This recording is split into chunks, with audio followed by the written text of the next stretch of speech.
The concert hall was a cathedral of sound, its chandeliers glittering like frozen tears above a sea of velvet seats. Ethan Caldwell, a man whose wealth could buy empires but not peace, sat in the balcony, his heart racing as the pianist's fingers danced across the keys. 10 years ago, he had buried the only man he ever loved, or so he thought. The melody was Schubert's Impromptu in G-flat major, delicate yet piercing, each note a needle threading through Ethan's guarded soul. Below, the pianist's silhouette was a shadow from a life Ethan had tried to forget. Lean frame, tousle brown hair, the way his shoulders swayed as if the music lived inside him. Ethan's breath caught. It couldn't be. James was dead. A car accident, a crumpled letter, a decade of grief. Yet the man on stage was impossibly, achingly familiar. Ethan was 42 now, his dark blonde hair streaked with silver, his tailored suit a shield against the world. He had built a fortune in tech, a billionaire by 35, but success was a hollow companion. His life was a series of boardrooms, private jets, and empty penthouses overlooking Manhattan. Tonight, he'd come to this small-town venue in upstate New York on a whim, seeking distraction from a merger that threatened to consume him. He hadn't expected a ghost. The pianist's hands faltered for a split second, a missed note that no one else seemed to notice. Ethan did. He remembered those hands, long fingers that once traced promises on his skin under a summer sky. James Harper, the boy who taught him love was worth risking everything for, had died at 25. Or so the police report said. Ethan had seen the wreckage photos, the obituary, the closed casket. He'd spent years drowning the pain in work, in fleeting affairs, in anything that dulled the ache. The concert ended, and the crowd erupted in applause. Ethan didn't move. His eyes followed the pianist as he stood, bowing modestly, his face catching the stage lights. Those green eyes, sharp as emeralds, hadn't changed. Ethan's heart pounded, a drumbeat of hope and dread. He needed answers, even if they shattered him. He slipped backstage, his wealth opening doors as always. The dressing room was small, cluttered with sheet music and a half-empty coffee mug. The pianist, James, or his doppelganger, stood by a cracked mirror, loosening his tie. He froze when he saw Ethan, his expression a mix of shock and something deeper, something like fear. James! Ethan's voice was barely a whisper, raw with disbelief. The man's lips parted, but no words came. He took a step back, his hand gripping the edge of the table. "You've got the wrong person," he said, his voice low, unsteady. But the lie was thin, cracked like old glass. Ethan knew that voice, those eyes, the way his jaw tightened when he was cornered. "Don't," Ethan said, stepping closer. "Don't do this. I warned you." His voice broke. "I loved you." The man's face crumpled, just for a moment, before he turned away. "My name's Daniel now. James Harper doesn't exist anymore." Ethan's world tilted. Questions burned his throat. Why? How? What had happened? But the air between them was heavy with unspoken truths. "I don't understand," Ethan said. "The accident. The funeral. I was there." Daniel looked at him, eyes glistening. "I had to disappear. It's complicated." "Complicated?" Ethan's voice rose, anger seeping through the cracks of his pain.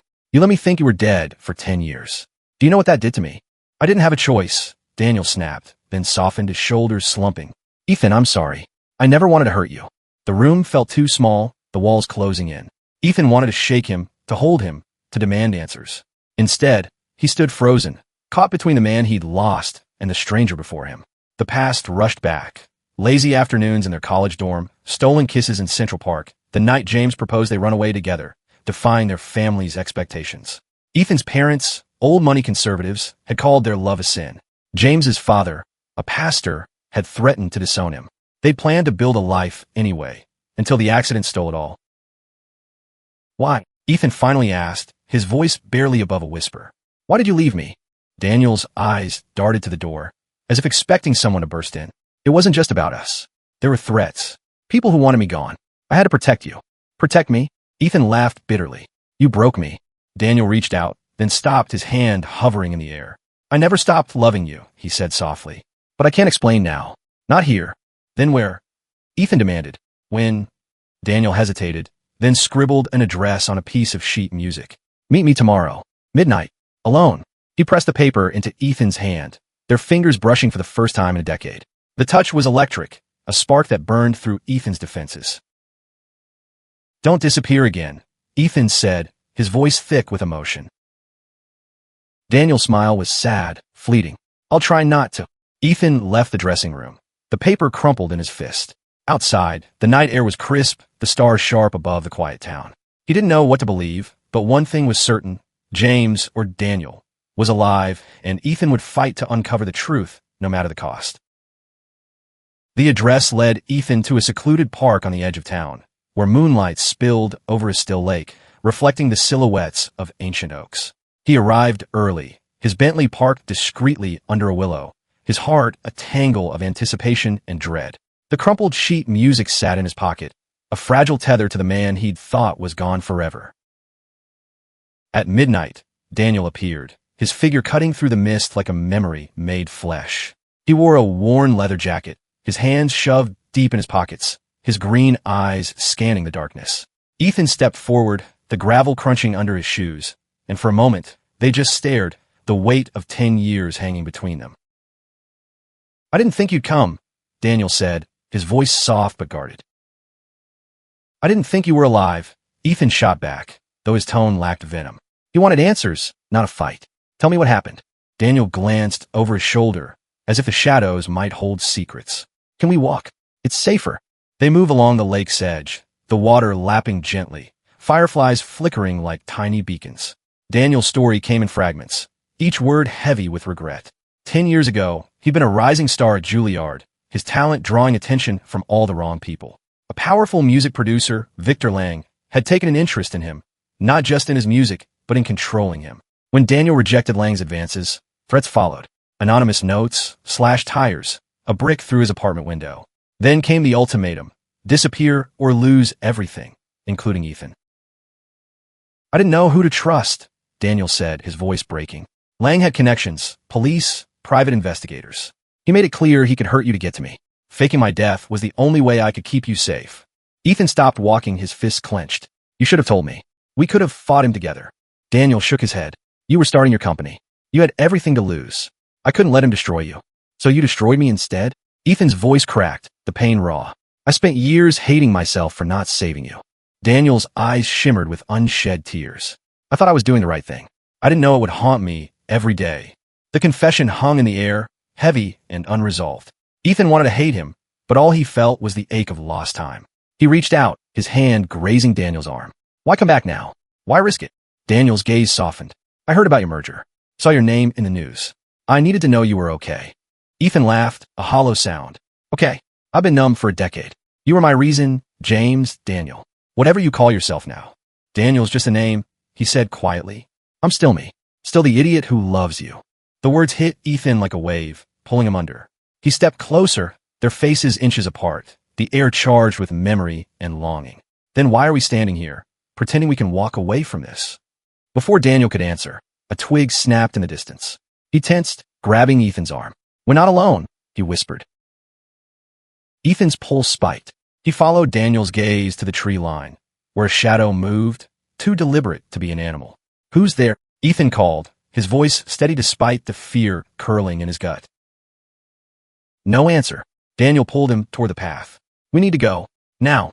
They ran, the park's serenity shattered by the thud of their footsteps. Ethan's mind raced. Lang, or someone tied to him, had to be behind this. They reached the Bentley, and Ethan gunned the engine, the tires screeching as they sped away. Daniel's hand rested on his knee, a grounding touch amidst the chaos. "Where to?" Ethan asked, glancing at him. "My place," Daniel said. "It's not safe, but it's all I've got." They drove to a modest apartment in a nearby town, the kind of place Ethan's wealth could have replaced 1,000 times over. Inside, sheet music littered the floor, a battered piano in the corner. Daniel locked the door, his hands shaking. "I thought I'd escaped him," he said. "But Lang's still out there. He's got eyes everywhere." Ethan's jaw tightened. "He won't touch you. Not while I'm here." Daniel's smile was faint, tinged with sadness. "You always were my protector." They sat on a worn couch, the space between them shrinking as the night wore on. Ethan traced the lines of Daniel's face, older now, but still beautiful. "I don't know how to do this," he admitted. "Trust you again. Forgive you." "Then don't," Daniel said. "Just stay. For now." Ethan nodded, his heart too full to speak. They leaned into each other, the past and present colliding in a fragile, perfect moment. Outside, the world was a threat, but here, they were safe, for now. Morning light filtered through Daniel's thin curtains, casting soft shadows across the apartment. Ethan woke first, his body stiff from the couch, Daniel's head resting on his chest. For a moment, he let himself believe they were back in their 20s, tangled in sheets and dreams. Then reality crashed in, Lang, the threats, the decade of lies. Daniel stirred, blinking up at Ethan. "You stayed," he murmured, surprise in his voice. "You asked me to," Ethan said, brushing a lock of hair from Daniel's forehead. The gesture was instinctive, intimate, and it broke something in Ethan. He stood abruptly, needing distance. "We need a plan. If Lang's still after you, we can't just hide." Daniel sat up, rubbing his eyes. "I've been running for years. New names, new cities. He always finds me. Then we face him," Ethan said, his voice firm. "I've got resources. Lawyers, security, connections. He's not untouchable." Daniel's laugh was bitter. "You don't know him. He's not just a producer. He's got ties to people you don't cross. Politicians, criminals. He thrives on power." Ethan paced, his mind already mapping out strategies. "Then we expose him. Find evidence, go public. I've got media contacts. We can bury him." "It's not that simple," Daniel said, standing. "He's got dirt on me. Things I did to survive after I left. If it comes out, it'll ruin me and you." Ethan stopped, his eyes narrowing. "What things?" Daniel hesitated, his gaze dropping. "I work for some bad people. Forged documents, moved money. It was the only way to stay off Lang's radar. If he leaks that, I'm done." Ethan's stomach twisted, but he pushed it down. "We'll deal with it. Together." He stepped closer, cupping Daniel's face. "No more running. Not from him, not from me." Daniel's eyes searched his, vulnerable and raw. "You don't know what you're signing up for." "I know I lost you once," Ethan said. "I'm not doing it again." The moment stretched, heavy with promise, until Daniel's phone buzzed. He glanced at it, his face paling. "It's him," he whispered, showing Ethan the screen. "A text. You can't hide forever, James. I see you." Ethan's blood ran cold. "He knows you're here?" Daniel nodded. "He's always known. I just hoped he'd let me go." Ethan grabbed his keys. "We're leaving. My place in Manhattan. It's a fortress, security, cameras, the works." Daniel hesitated, then nodded. They packed quickly, Daniel shoving clothes and sheet music into a duffel bag. The drive to Manhattan was tense, Ethan's eyes flicking to the rearview mirror, half expecting a tale. Daniel sat silent, his fingers tapping a nervous rhythm on his knee. Ethan's penthouse was a stark contrast to Daniel's apartment. Sleek marble floors, floor-to-ceiling windows, a view of the city that screamed power. Daniel looked out of place, his worn jacket slung over a leather chair worth more than his rent. "This is your life now," he said, almost to himself. "I don't belong here. You belong with me," Ethan said, his voice fierce. "Always have." Daniel's smile was fleeting. "You make it sound so easy." They spent the day strategizing. Ethan called in favors, hiring a private investigator to dig into Lang's dealings. Daniel sketched out what he knew, names, dates, shady deals he'd witnessed. It wasn't much, but it was a start. By evening, they were exhausted, sprawled on Ethan's couch with takeout containers scattered around. "Remember that summer in Maine?" Daniel asked suddenly, his voice soft. "The cabin by the lake?" Ethan's chest tightened. "Yeah, we caught fireflies. You tried to teach me piano on that old upright." "You were terrible," Daniel teased, his eyes warm with memory. "I was distracted," Ethan said, leaning closer. "By you." The air shifted, charged with the pull of the past. Ethan kissed him, slow and tentative, testing the waters of a love he'd thought was lost. Daniel kissed back, hungry and desperate, as if making up for a decade apart. The world fell away, Lang, the threats, the fear, until it was just them, tangled in each other. A sharp knock at the door shattered the moment. Ethan pulled back, his heart pounding. "Stay here," he said, grabbing a baseball bat from the closet. He opened the door to find a courier, a sealed envelope in hand. No return address, just Ethan's name in sharp black ink. Inside was a single photo.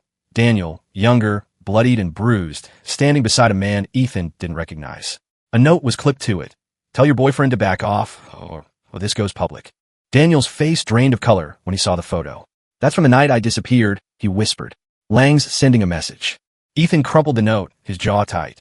"Then we send one back." Ethan's investigator, a grizzled ex-cop named Marlowe, worked fast. By the next morning, he'd uncovered a trail, bank records linking Lang to offshore accounts, encrypted emails hinting at blackmail schemes, and a witness, a former assistant, who'd fled after Lang threatened her family. It wasn't enough to take him down, but it was a crack in his armor. "We need more," Ethan said, pacing his penthouse. Daniel sat at the dining table, poring over the documents Marlowe had sent.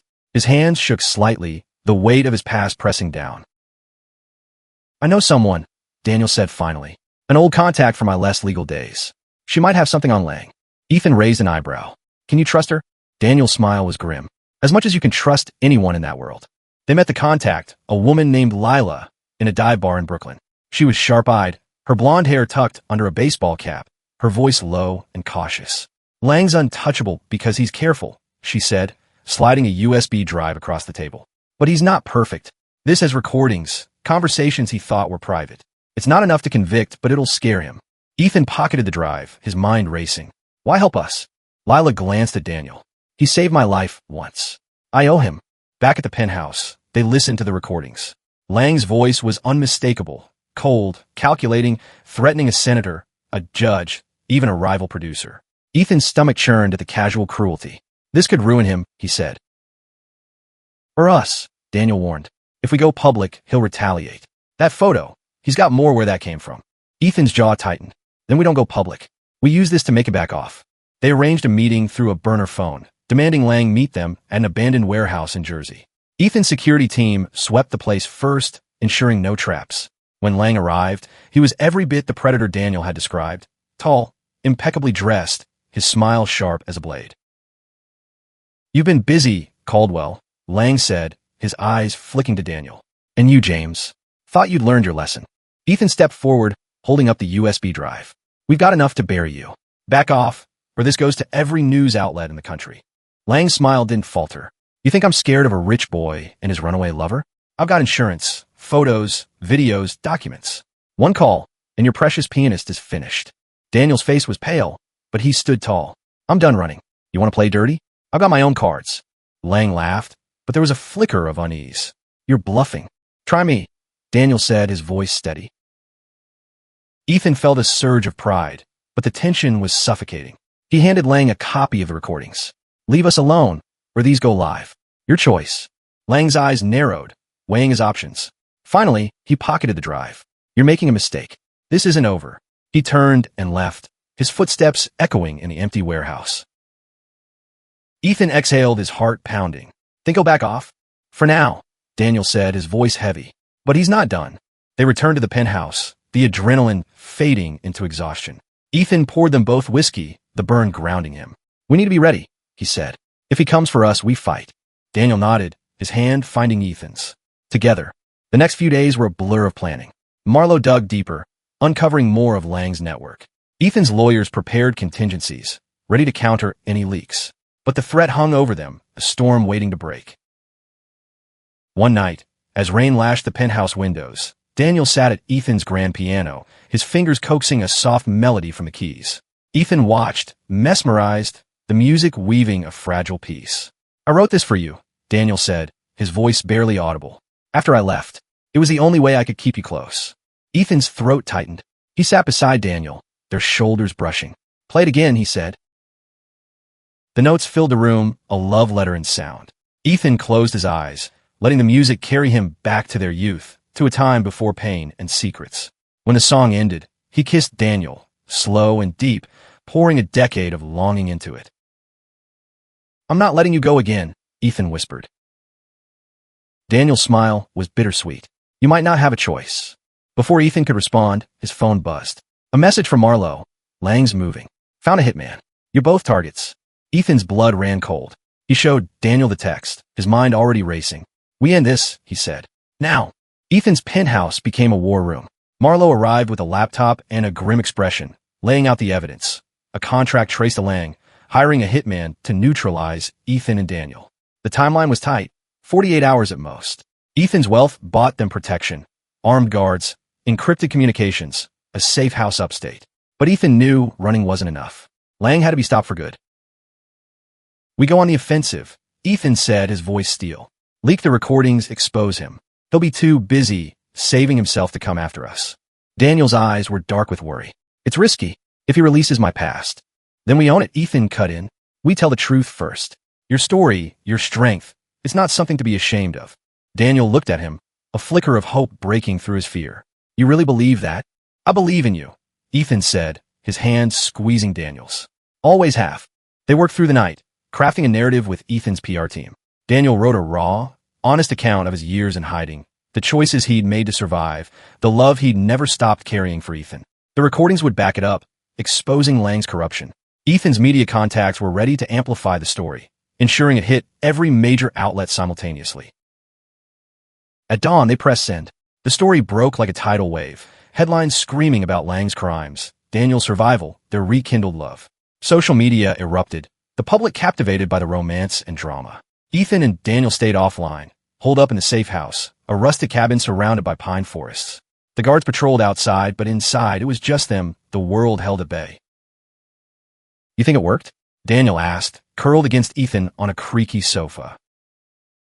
Ethan kissed his temple. "It's working. Lunch trembling. Marlowe says the feds are sniffing around him now." Daniel's laugh was shaky. "I never thought I'd be the whistleblower." "You're a hero," Ethan said, meaning it. "You faced him when I couldn't." The news came the next day. Lang had been arrested, his empire crumbling under the weight of the evidence. The hitman was in custody, the contract voided. Ethan and Daniel exhaled, the tension easing for the first time in weeks. But the victory felt fragile, shadowed by the years they'd lost. They returned to Manhattan, the city buzzing with their story. Ethan's company weathered the scandal, his reputation bolstered by his courage. Daniel, though, faced scrutiny, his past laid bare, his mistakes judged. But he held his head high, performing again, his music carrying the weight of his truth. One evening, months later, they stood on Ethan's balcony, the city sparkling below. Daniel's hand rested in Ethan's, their fingers intertwined.